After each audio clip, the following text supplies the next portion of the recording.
今年我们种了10窝这个榨菜哈，结果呢，1窝都没有收成，咱们只有买一点来吃了。看见没有，戴哥这个帽子更像那个熊二了。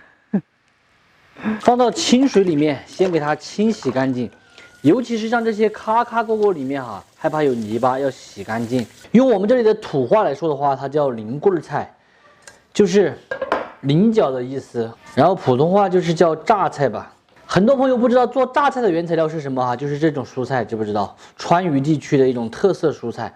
既然它的名字都叫榨菜，咱们今天就来腌制一个比较简单的家庭版本榨菜，吃起来还特别的清爽那种。如果下面头这里比较老，就要削一下。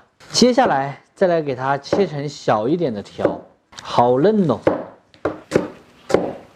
大概的话就是5毫米见方，这样子腌出来榨菜口感就好。全部切好后，加上1勺盐，先给它翻拌均匀，腌制起来。主要是要把这个榨菜里面的水分腌出来，它吃起来口感才会更加的脆。这时候来切上一点葱花，再来准备一点蒜末。这个小朋友一点点大就开始看书了，你们看是不是长大以后的话是一个读书人？这个小朋友是不是饿了啊？拿这个香蕉在这里玩来玩去的，看书看累了吗？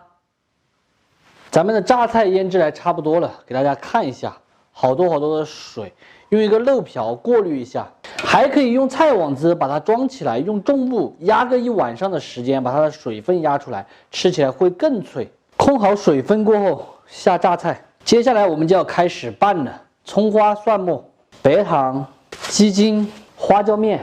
这个的话也是拌榨菜的一个灵魂哈，四川特色的香辣红油。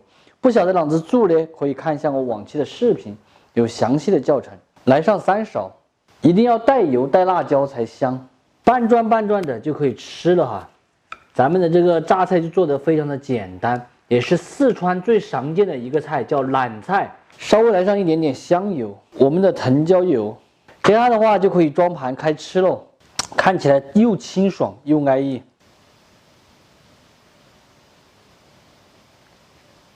这里还煮了一节麻辣香肠，再炒一个青菜，这就是今天晚上简单的晚餐。咱们今天的川味榨菜就做好了。这个做法呢超级的简单，吃起来是麻辣鲜香、脆爽开胃。无论是用来拌饭也好，还是用来下面也好，都超级的好吃哈。喜欢的朋友可以收藏着，有时间的时候试着去告一哈。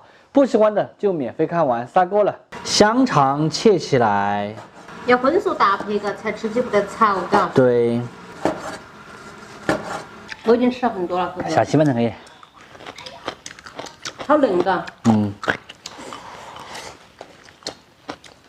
我小时候就特别喜欢吃那种买的那种这种坨坨榨菜，拿来，明天早上吃，今天晚上提前把它切好。切好放到水里面泡一下，那炒吧。炒肉。那个时候应该是初1还是初几，最喜欢吃这道菜了。